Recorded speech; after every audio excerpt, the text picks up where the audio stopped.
আরজিকর কাণ্ডের প্রতিবাদে এবার শিলিগুড়িতে বিজেপির মিছিল, যে ছবি আপনারা দেখতে পাচ্ছেন, সুকান্ত মজুমদারের নেতৃত্বে এই মিছিল মুখ্যমন্ত্রী মমতা বন্দ্যোপাধ্যায়ের ইস্তফার দাবিতে।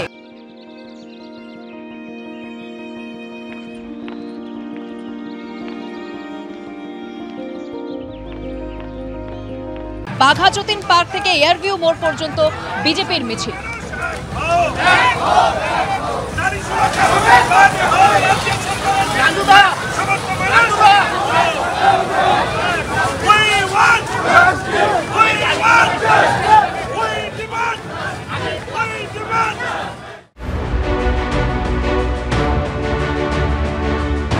অনুব্রত মণ্ডল এই মুহূর্তে আমরা দেখতে পাচ্ছি যে বর্ধমানের ঘুষকরায় রয়েছে অনুব্রত মণ্ডল, এখানে রয়েছেন এবং তিনি বসে রয়েছেন। এখানে আমরা দেখতে পাচ্ছি যে স্লোগান উঠছে অনুব্রত মণ্ডলের এবং অনুব্রত মণ্ডল কিন্তু বসে রয়েছেন। 2 বছর পর ফেললাম, 2.5 বছরের মতন। সবাই ভালো থাকুক। মমতা ব্যানার্জি বীরভূম আসছে, শরীর যদি ভালো থাকে, দিদি ভালো থাকুক। দিদির জন্য আমি আছি, বরাবরই থাকবো। তৃণমূলের কর্মীরা রাস্তার পাশে পাশে জড়ো হয়ে রয়েছেন, তারা ফুল ছুঁড়ছেন।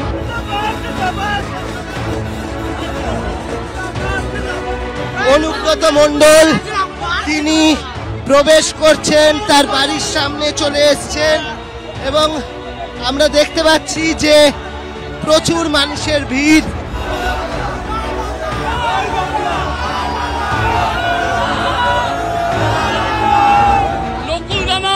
এরপরে হবে চরম চরম করে ঢাক বাজবে আর নকুলদানা বাতাসা খাওয়ানো হবে। নকুলদানা বিলি হচ্ছে অনুব্রত মণ্ডলের ঘরের সামনে। অনুব্রত মণ্ডল ফিরে আসতে সারা বীরভূম জেলার আপামর তৃণমূলের কর্মী এবং নেতারা তারা আনন্দিত, উৎফুল্লিত।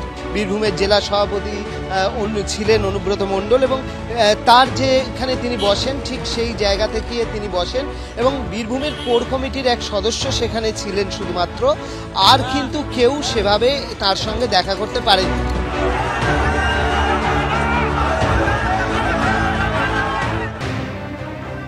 জেল থেকে নিজের গড়ে ফিরলেন বীরভূমের তৃণমূল জেলা সভাপতি অনুব্রত মণ্ডল।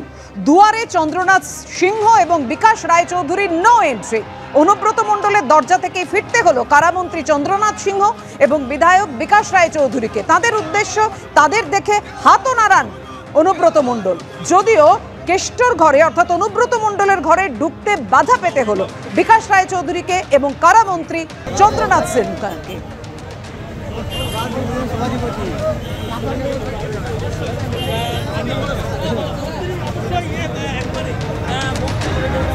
মন্ত্রী চন্দ্রনাথ সিংহ এই মুহূর্তে দাঁড়িয়ে অনুব্রত মণ্ডলের দাঁড়িয়ে যে মুহূর্তে বাড়ি ফিরলেন অনুব্রত মণ্ডল, সেই মুহূর্তের ছবি রেখেছি আপনাদের সামনে।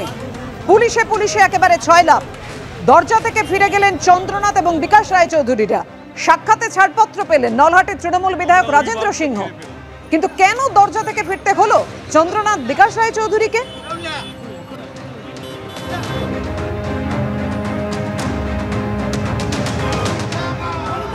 দেখছেন সেই মুহূর্তের ছবি, যখন চন্দ্রনাথ সিনহা এবং বিকাশ রায়চৌধুরীকে দেখে হাত নাড়ালেন অনুব্রত মণ্ডল।